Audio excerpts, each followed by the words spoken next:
My name is Joya Chai, and I am a curandero from South America. Okay. Curandero is shaman, No, healer. healer. I Okay. think some people in the West consider curandero to be a shaman, but I don't really like that word Why do you not like that word? because most people they have certain how do you say ideas when they hear this word. You know that you walk around with a drum and dum dum dum dum dum, and you have big feathers on your head, and that's not really my thing. You know? Okay.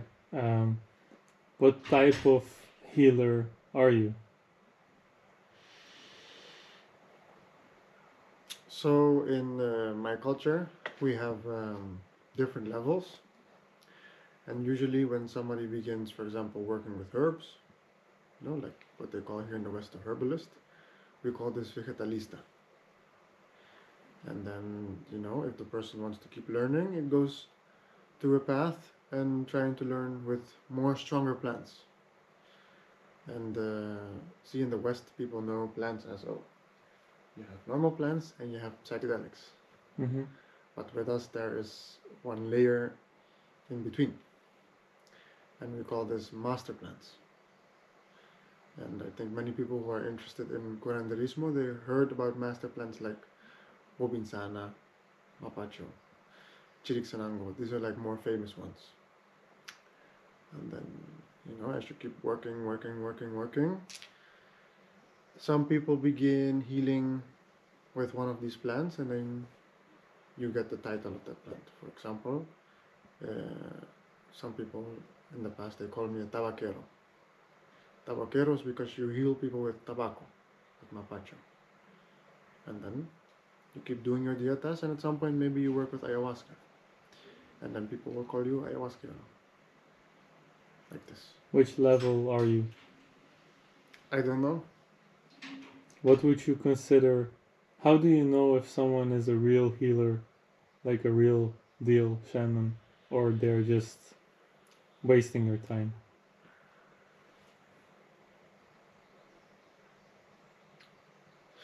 See, in my personal opinion, uh, the way healers used to be trained is changing now. In the past, you would go in, isolation and do very strict diets, and you would take years training, training, training, training, training, training. But in this day and age, people go to South America and they drink ayahuasca a few times, and now they're a healer.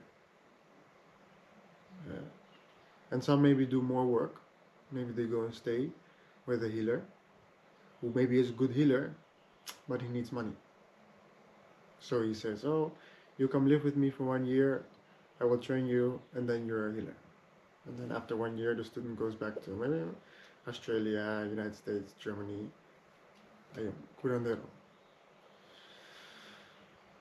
I cannot tell you who's a good healer, who's a bad healer, because that's not my job. But What I can tell you what I had to do to be here today. What do you think about ayahuasca sessions in general?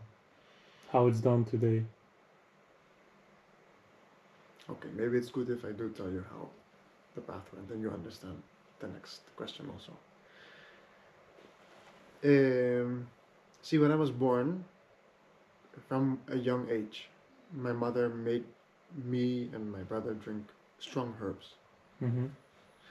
And then when we were like about 10, she started training us with simple exercise, When you wake up in the bed, don't get up immediately, start playing with your toys. No. You stay in bed with your eyes closed and you scan your own body. Can you feel where your blood is flowing? Can you see can you see inside your body where all your bones are? Can you see your heart? Can you see your lungs? How is your breathing? And then you scan the energy of the bed. And then you scan the energy of your field around you. And then you scan the energy of the room. How is it feeling? What does the energy of the room look like? Colors, patterns, connections. This was our training when we were 10 years old. And then maybe if we were fighting with somebody, we have problem, we sit in front of each other, and we have to look each other in the eye. No speaking, just looking, feeling. So this is part of one exercise is for strengthening your connection of feeling. One exercise for strengthening your capacity to be non-reactive in a state of, how you say, emotion with a person. We had exercises where we have to sit in front of a wall and we have to just look at the wall, but the wall is white. And then immediately thoughts are coming, but you have to stay focused on the wall, not get distracted. Another exercise is when you have pain, we have to touch the body. Every part of your body you touch. And you ask yourself, do I feel my finger? Yes. Do I feel my finger? Yes. Do I feel my finger? Yes. Do I feel my finger? Yes. And then the pain goes away. So from a young age, my mother was teaching us these things, and then also the program with the herbs got stronger. When we were at 11, 12, we began doing our first detox. I remember it was funny because when I go to school, we have this big bottle of 1 liter, and it's just juice. You know, carrot, celery, blah, blah. And then the teacher asked, where's your food? And we say, no, no food. I'm doing detox. And then they go call my mother and say, you're abusing your children. They're too young to do a detox. But for us, this was normal. So I asked you, what do you think about ayahuasca ceremonies these days? How it's been done? Yes, and I'm telling you this for a reason. Because I want to go there. Then, when I was 16, I do my first ceremony. And I was doing a ceremony under a different man, and his name was Taita Maui. He was from the Kofan. What does it mean? Taita means grandfather. And how is it called? Taita Mau. Taita Maui. Mm. Grandfather is a level. Usually when somebody has been working 40, 50 years with ayahuasca, then they call him a Taita. If it's a woman, they call it Maima. And I went and I spent time with him, and I began my training, doing my first dietas with Chichaja, Bobinsana, Osacha, Ahomacho. And because even though he was from the Kofan tribe, his way of teaching his students was not Kofan style. He adopted more of a like Shipibo type style training. What is it? Just a different way of working with What is plants. Kofan? What is Shipibo? Kofan is a tribe, and usually they learn just with ayahuasca. Or what is Shipibo? No other plants. At Shipibo, ayahuasca is secondary. They work with master plants, and then ayahuasca assists the process that master plants do with the body and mind and spirit. Yeah. But he went traveling when he was younger, learned from this different maestros, so this was the way he preferred, and he teaches the same way to me. But after some point, he died. And I felt like I was not good enough to start this work, you know? Especially because I began so young, and every year, no matter how much I grow, I keep learning. So it's very hard to come to the point and say, oh, I'm good enough. So I went to the jungle in Putumayo, that is like on the border of Peru, Ecuador, Colombia, and I went traveling with the bus, very deep, 24 hours driving, staying with different curanderos, different healers, and trying to learn, but I could not click or connect with any of them. And then I just keep following the instructions of my teacher, keep doing, studying with the plants, learning from them, until one day when I was in ceremony with another healer, his name was Tata Alfonso, and I died during that ceremony. I drank ayahuasca and my heart stopped beating. So they have to reanimate me, and when I come back alive, now I was reborn but with ayahuasca in my energy center. And then he said to me, this is your time, this is your sign that you need to begin. For most people, this, if they hear this, especially in the West, they think it's opposite. They think, oh, you died, you're supposed to be afraid now and run. But in many South American traditions is like this. Your initiation that you're ready to be a healer is something heavy, and usually it kills you. Maybe you get hit by lightning, or you get bitten by a very rare animal while you are in the ceremony, or maybe the medicine itself kills you, your heart stops, you come back. These things usually are what say, okay, now you're good to begin.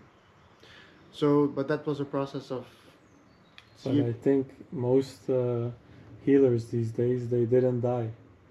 no, So are you saying that every healer that did not die is not a real healer? no, I'm not saying that. No, because that's not for me to say. But you think it's way more likely if that happens that you are chosen to be a healer. I can just say that this is what my elders taught me. This is what was true for them. But I don't like to put stickers on Mm-hmm. things and say, oh, you know me now. I don't believe in right and wrong. Mm-hmm. Right? I think everything has a reason. And for What do me in you my life, this was decided. What do you think about? Let's keep the answers a little bit shorter. What do you think about um, plants being used for negative things? Like the plants are the real healers, right? The healers are just steering the energy in the right direction, right? So, what do you think about people that are using plants for negative things like black magic and stuff like that? How does that work? Why do the plants allow that? And how do the spirits interact with these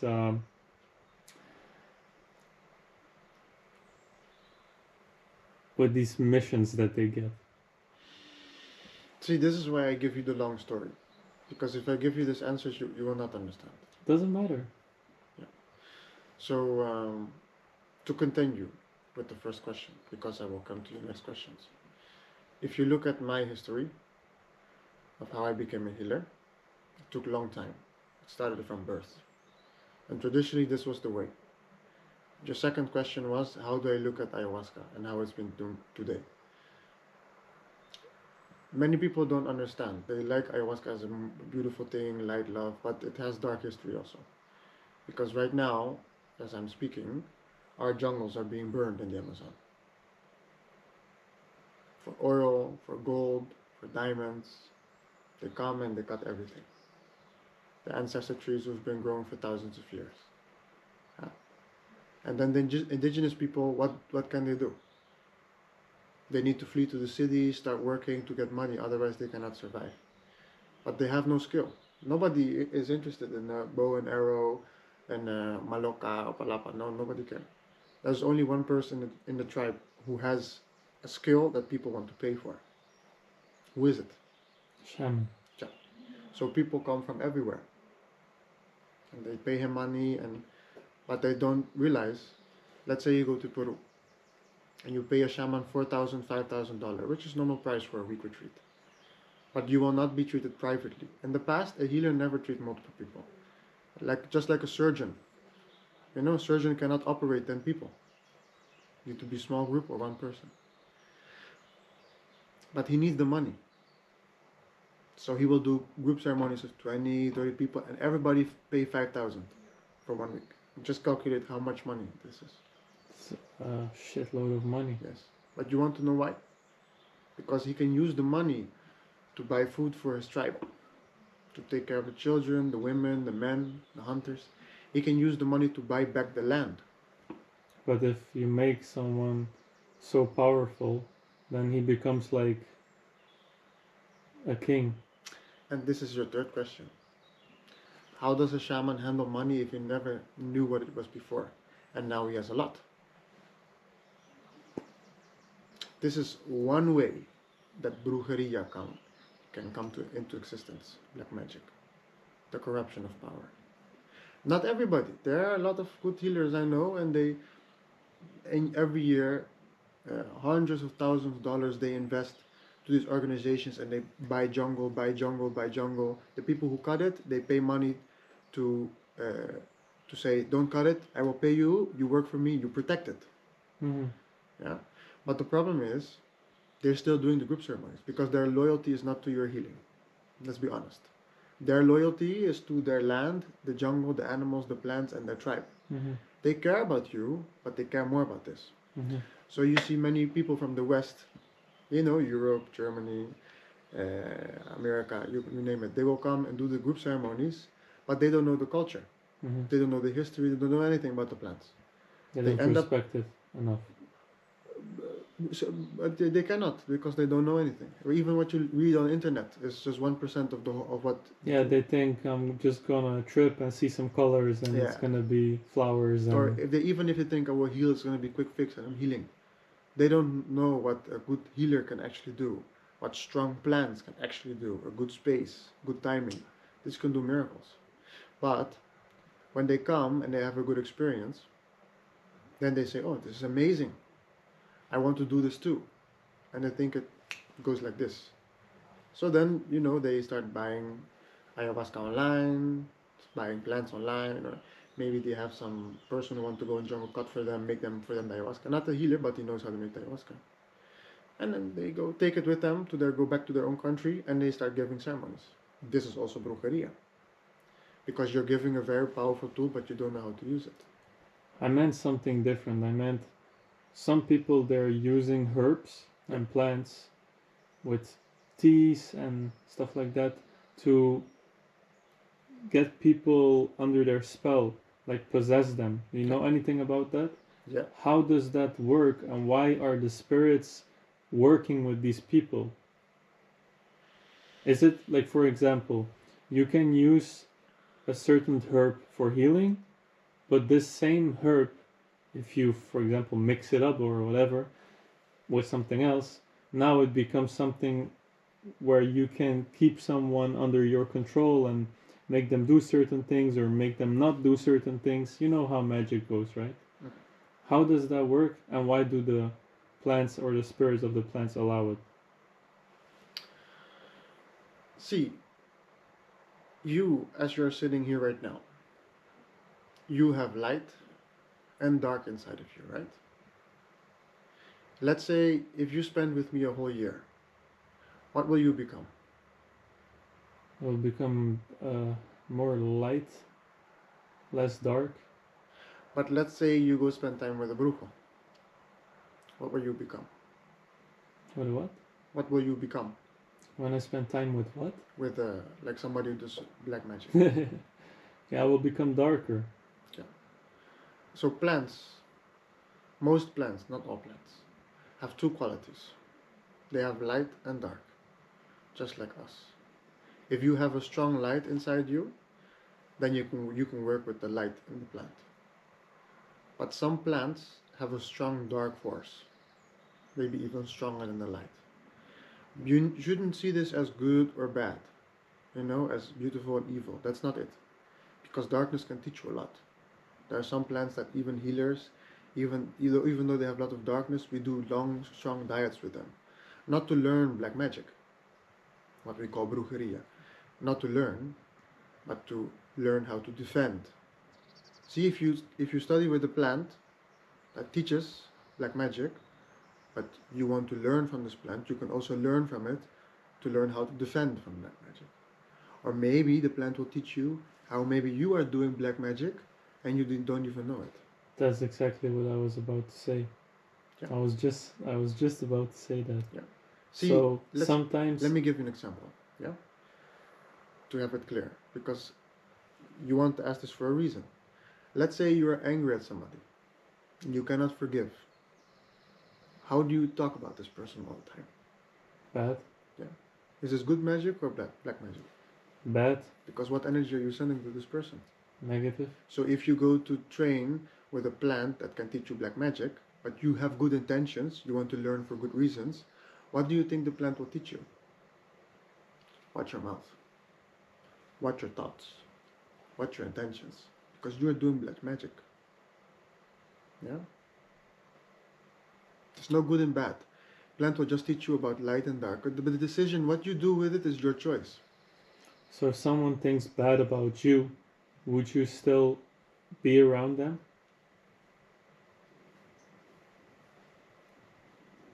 Okay. Let's see. Um, is there a difference between a female shaman or a male shaman in terms of how powerful they can become? Yes. Which one is stronger? Which one can be the high? You know what I mean?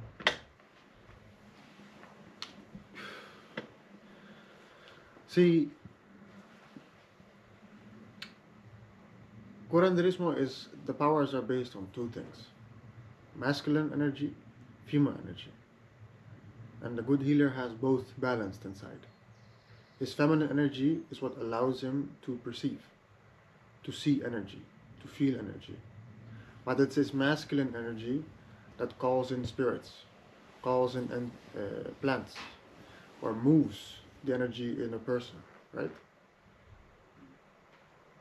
So the highest rank of healers can be a man, can be a woman, because both carry feminine and masculine energy inside. You, you But females learn quicker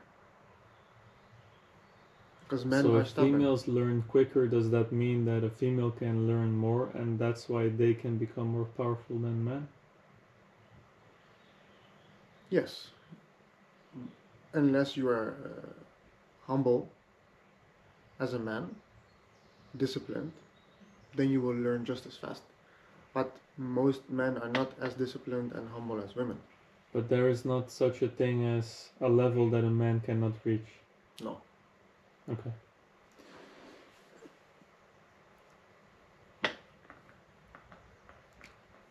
Well, does it matter how many times you take ayahuasca, and does it matter for your body's resistance towards it how much you take it? Science says it's not. Science says that our body does not get resistant towards DMT particles. What do you think about it?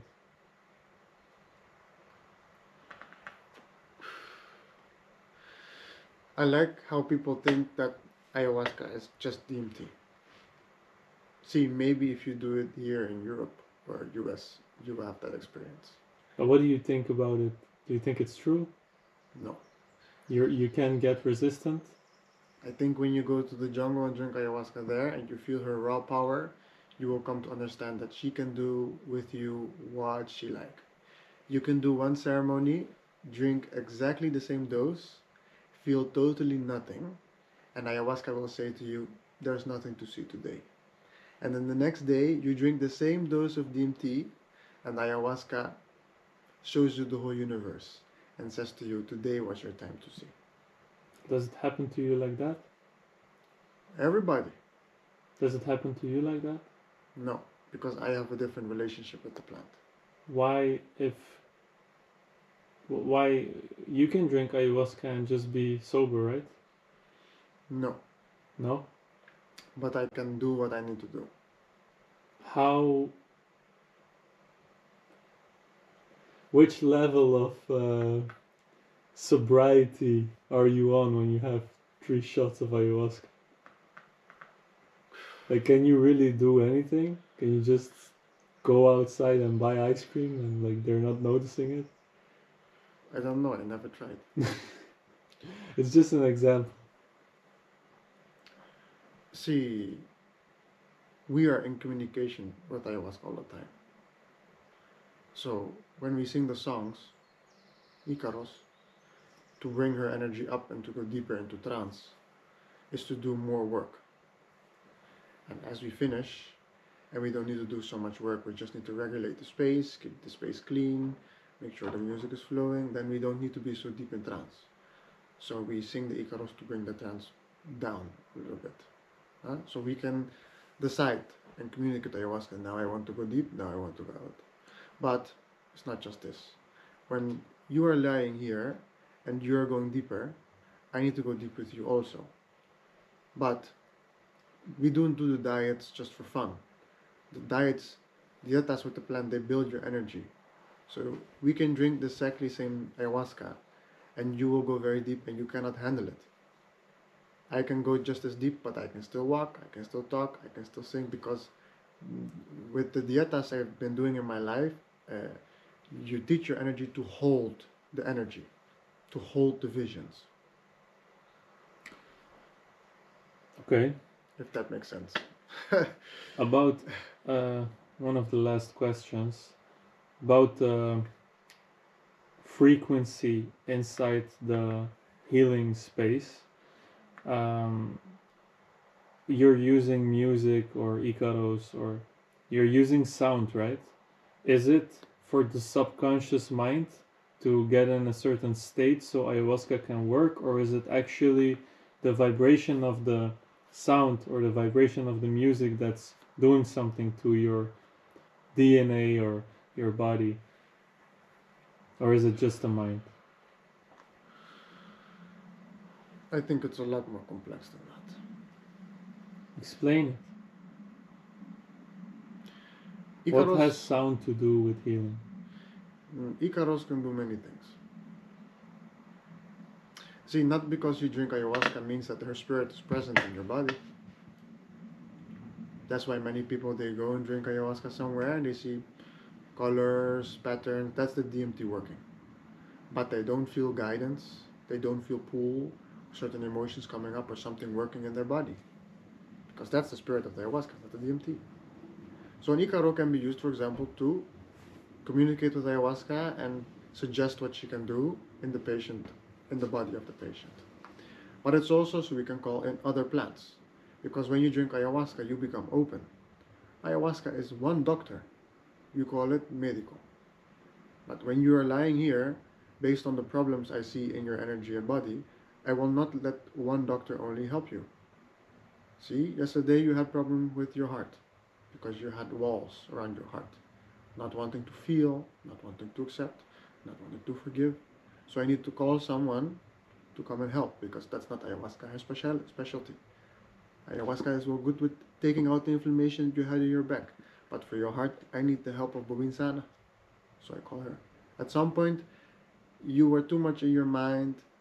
You don't want to sink down to the heart to feel. So I call Mapacho and Ahosacha to give you some focus. Come back, center. No? That's what you're smoking right now. Yeah. You smoke it for fun also? No. Never? Are you addicted to it? No.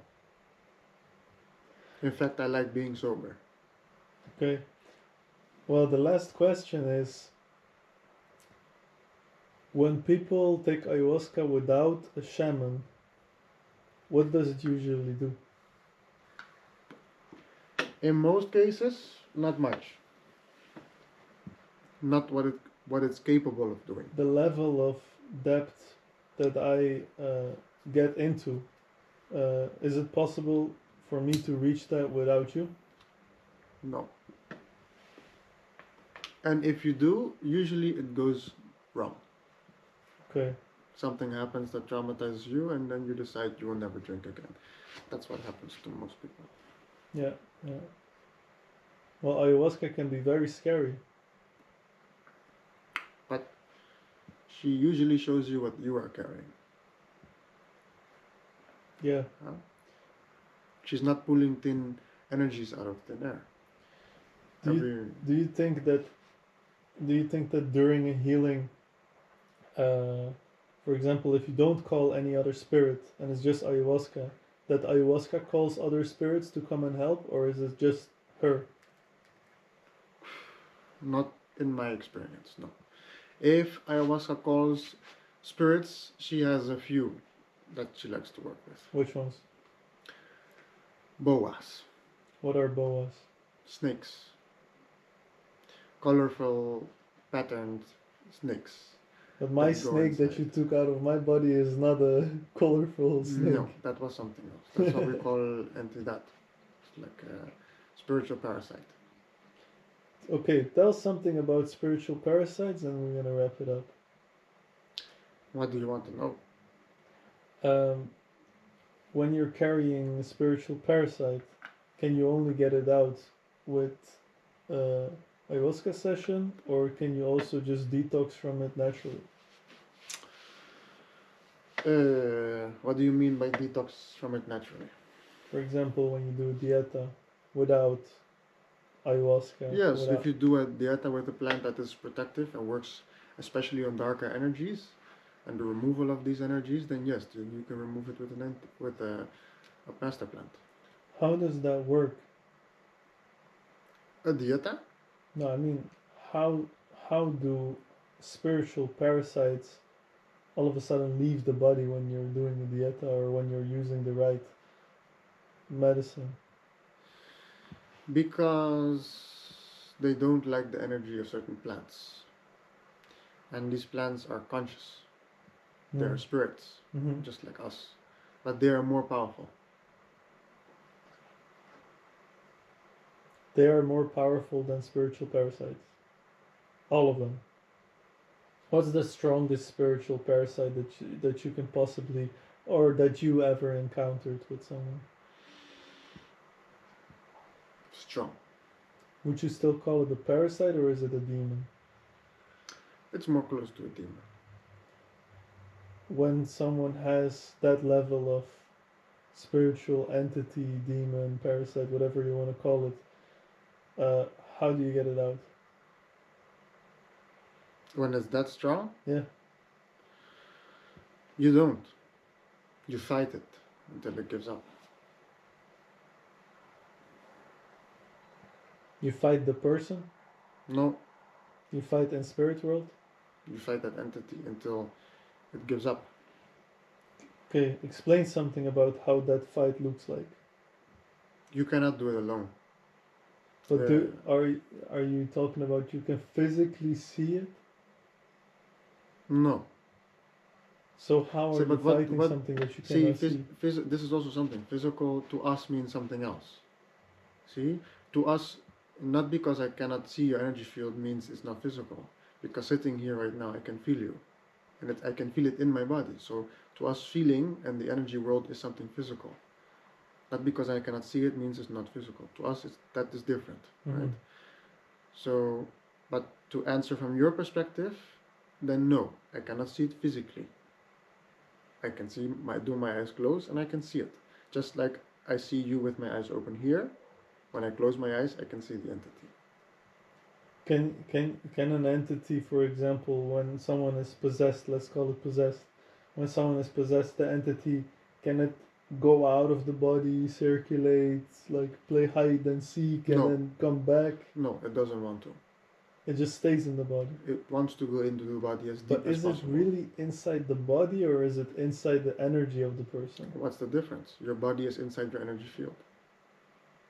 But your body is inside the core of your energy field, just like the seed is inside the core of an apple. Is the energy field the soul? No. What's the difference? Your energy field is like your motor that drives the car, Where is the soul? behind the steering wheel. So the soul is not even inside the energy field. The energy field is inside the soul. So the soul is bigger than the energy field. Yes. So the soul is around the energy field. Yes. Doesn't make sense. Doesn't have to. Because your soul needs to be protected, right? People always think it's inside somewhere. Your soul is the highest frequency. And the more condensed, the more, low the frequency, the more compact the energy becomes. That's why your body is in the middle. The energy is a higher frequency because it's just energy, so it's more expansive. Your soul is even a higher energy, so it's even more expansive. What's the most crazy thing that you ever experienced during a healing? Did someone bite you, kick you, call you names, spit in your face? No, because before things happen, I will know. Yesterday I got so mad I wanted to smack you in the face. But you didn't.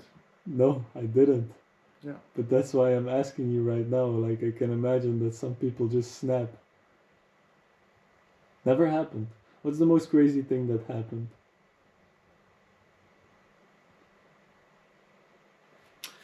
See, with this work, it can happen that people puke on you. Or maybe that, the ayahuasca paralyzed them. They cannot move, they're too deep into trance, but they have to go to the toilet, so you need to carry them to the toilet, and you hope you make it on time, otherwise they will shit on you. So that's the most crazy thing. Some people puked on you or shitted themselves. See, there are crazier things, but I think, see, you want me to give short answers, so I don't think, these crazy things would be easy to say. We're in 40 minutes almost, so it's been enough. Is there anything you want to say? Thank you for the interview. Okay, well, I'm gonna put it online. Let's see, people might enjoy it. Who knows?